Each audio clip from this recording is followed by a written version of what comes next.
Tower, Baron 683 Delta Delta, be ready to go 5 left. Baron 683 Delta Delta, Greensboro, Tower, runway 5 left, fly runway heading, clear for takeoff. Runway heading, clear for takeoff, 5 left, 683 Delta Delta. Here we go, lights are on, mixture set about where I think it's going to be for max flow for takeoff. Right at the top of the indicator there. All clear on final. Looks like a 5 left to me.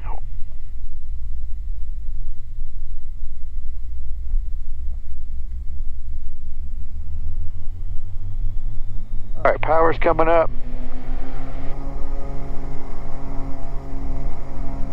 Good engines. Fuel flow is set now. Airspeed's alive, panel's clean. There's 85. Positive rate, gears coming up, lights off. Yaw down pump. I'll pull the props back. We'll go heading.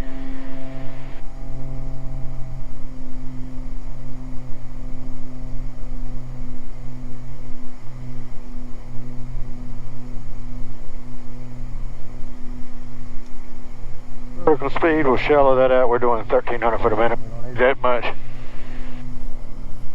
Close my vents. Oh. Turn 3 Delta Delta, turn right direct Moorhead, contact departure. Okay, right direct Moorhead, over to departure, 3 Delta Delta, good day. Well, flippy. I've already got my heading bug going there, so I'm going to hit direct, enter, enter. And then we'll go nav, and I'm just following the V-bars. I'm still hand flying, I got it. Once you get it trimmed really well, it flies very easy.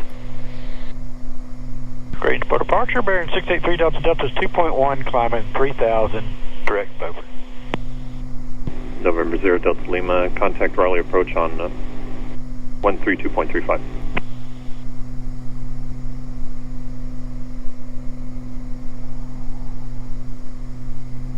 November 0 Delta Lima, contact Raleigh approach on 132.35. Alright, 3235, 0 Delta Lima, good morning. Number 683 Delta Delta, Greensboro departure, radar contact, climb and maintain 7,000. Okay, 7,000, 0 Delta, 3 Delta Delta. Alright, we're going to turn on autopilot. I'm leaning to the little blue CN marker because I pulled my power back to 2490, then back up to 25. Number 4 Pop Alpha, flight heading 310. Okay, now I got the autopilot on. 4 Pop Alpha. Untune it a little bit. There's 2490. And that sets it at a cruise climb instead of a max continuous power. Number 8 power uniform. And that's all the G1000 is doing that for me. And I just set it to those little blue markers. As I climb, I lean it. Expedite Pretty straightforward. But today, what we're going to do is I thought I'd talk about Richer Peak and Lena Peak. There's a lot of pros and cons to each. You'll hear a lot of uniform whiskey Ford versus Chevy kind of arguments, you know, which is better for the engine, better for performance, better for cost savings, all that jazz. Well, we used to run Richer Peak religiously. Greensboro, 4 Pop Alpha. And the motor, we went through cylinders, blah, blah, blah, lots of issues over the course of the life of the engines.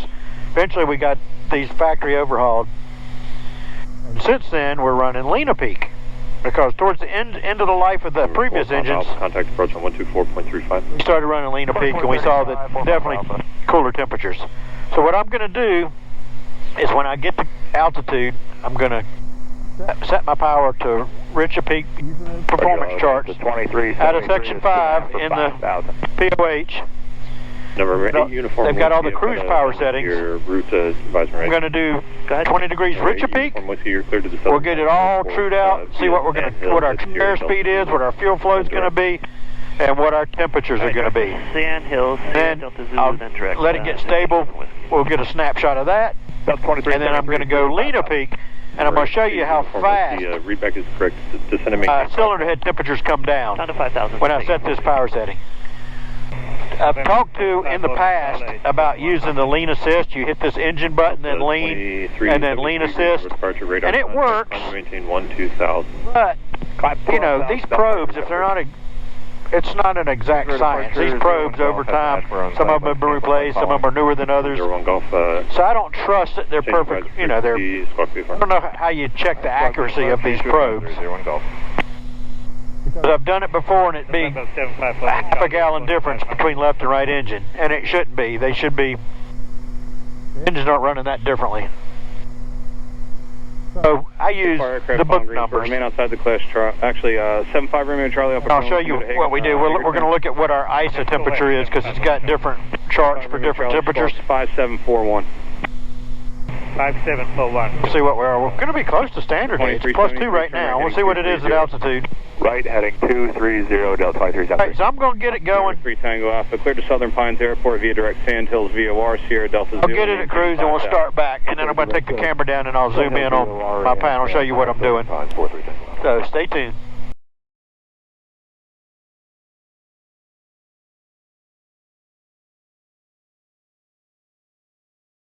All right, here we go. We're back at it. I looked it up for +7. I did the interpolation. We're looking at around 15.8, 15.9. That's what I'm showing on my fuel flow right here. The 395, your radar contact. I'm truing out about 198, 190. We may eventually get up to 199. I'm a little heavy with fuel. 395, right around 198, okay? 30 vector to final. Power setting for lean of peak is about 14.1. Number 61 Charlie, contact Seymour. Here's what I'm going to do. I'm going to show you guys. I'm going to pull it back to 14.1.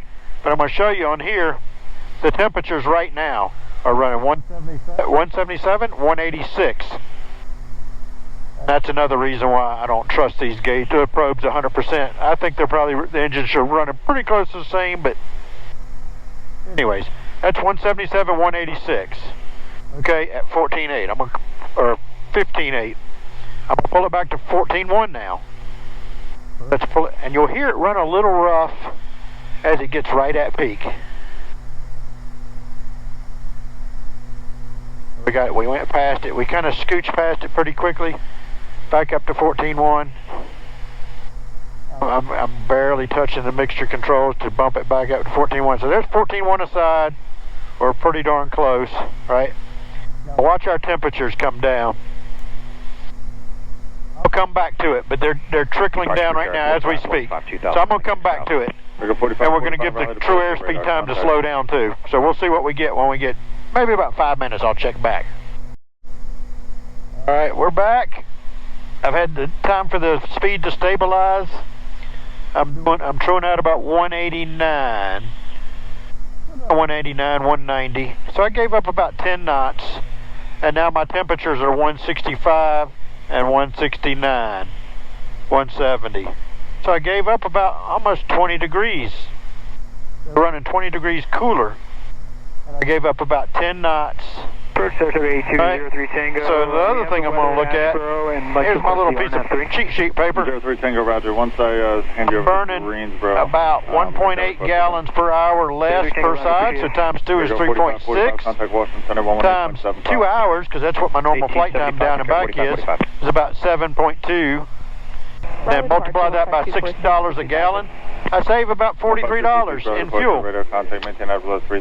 But the main reason we're doing it is not really for fuel savings, because you buy a plane to go fast. The main reason is we're running 20 degrees cooler, and we think that's better for the engines. There's controversy on that too. Some people think they need to run hotter to burn off the carbon, all that stuff. I don't know. We had a good. Our last annual, we had really good compressions on all cylinders. So, in the past when we ran rich at peak, we'd almost always have one cylinder, maybe two cylinders that were needed work. And typically, the valves is the weak link on these 550s. But anyways, so that's it for now. I'm going to stop the tape. Attention, all aircraft in the vicinity of Beaufort. Pair job operations are in effect, 10,500 and below.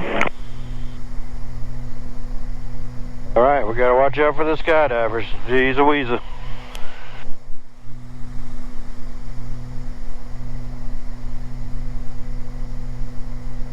That's even more important why we don't overfly the field. You're really better off with a straight-in approach so you're not anywhere near where the skydivers are.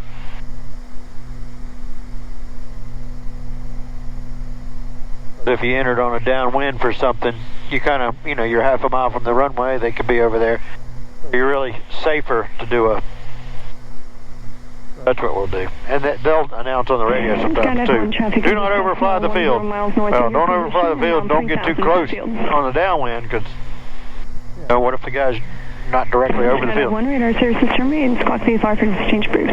Anyways, as we get down lower, we start pulling our power back to keep it below 25 inches of manifold. Have one affirm. You can remain the squeak frequency, or sorry, peaking code. Alright, I'm going to stow my armrest, so I'm ready for landing. Who to go? If I'm racing this guy or not, he's 16, he's down around 1,000 feet. November 4 Foxtrot Mike, previously called Skylane traffic, dispatcher 11 o'clock, 5 miles at 4,500, descending into Beaufort.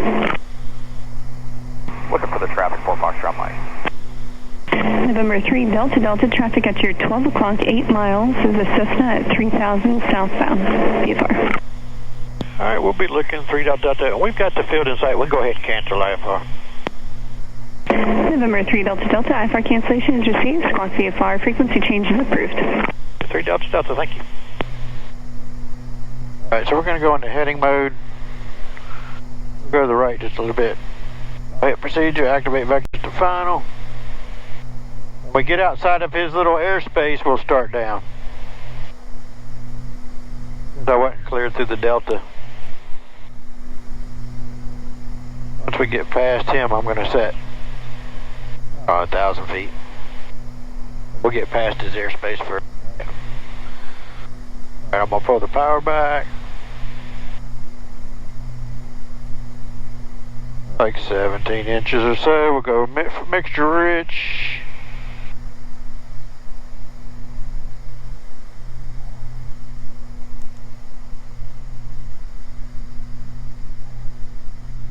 Beaufort traffic, Baron 683 Delta Delta, about 10 miles to the northwest, inbound for landing runway 8, Beaufort.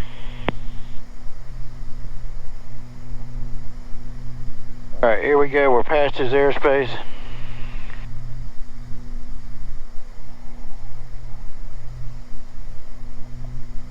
We'll get it going down and we'll look where our little banana is.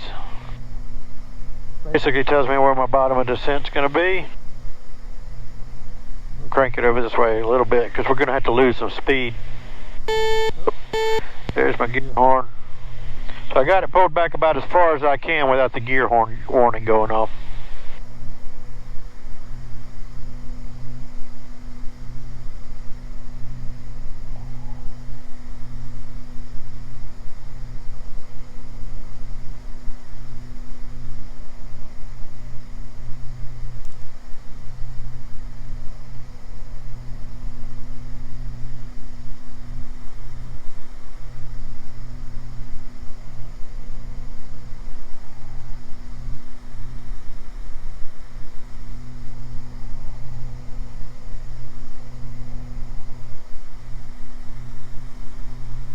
Beaufort traffic Fed 1, mid clear left downwind runway 8 Beaufort.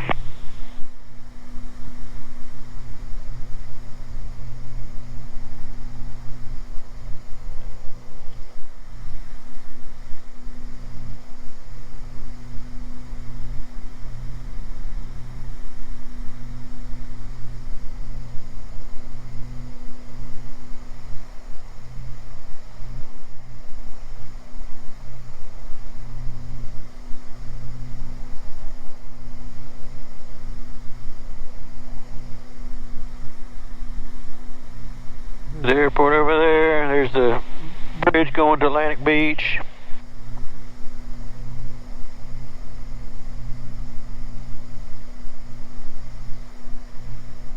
Turn on our lights just to make it more visible.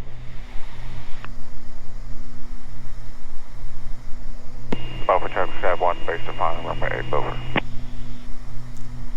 I'll stop at 1200 just so I can slow down a little sooner.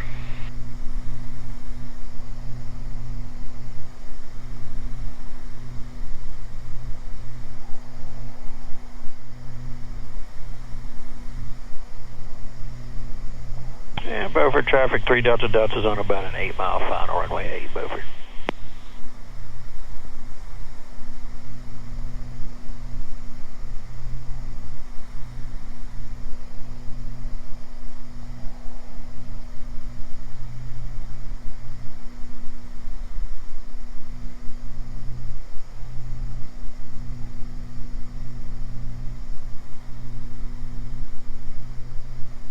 Alright, speed checks for gear and flaps. Capturing our inbound.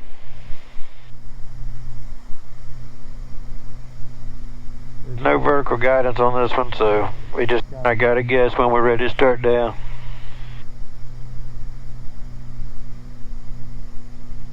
Alpha traffic, Skydive lines clear, runway 8. Back taxiing on runway 32, connects on Bravo and taxi out to the ramp, over.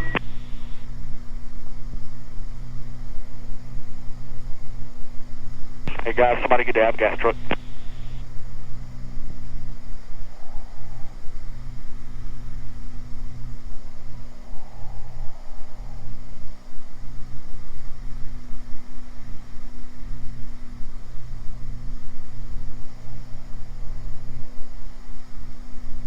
Avgas truck.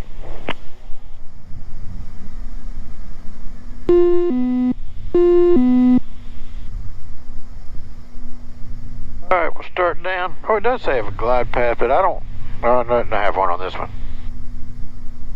It's just an LNAV, I think.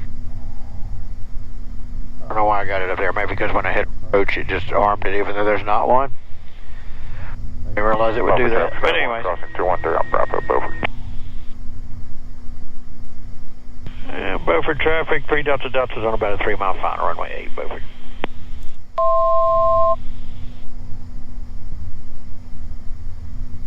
We'll pull our power back to like 15, 16 to try to gradually slow to 122 so I can get my full flaps. And we're trimming as we slow. Alright, and our little green donut is right over the runway, so that's telling me I've got my flight path correct anyways, right? We're doing about 130, we're gradually slowing. According to the VASI, we're a little high, but I always want to be a little high if I'm on a visual. 500. We're gradually sneaking up on it though. Set 2 for a mist, even though we're visual. So good to have it in there. In the event of a go around or something. Alright, here comes our speed. We're on glide path. Flaps are moving. Yaw damps away.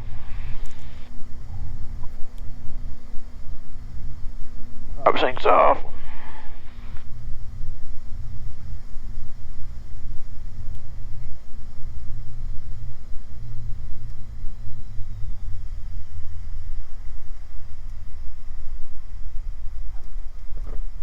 Ooh.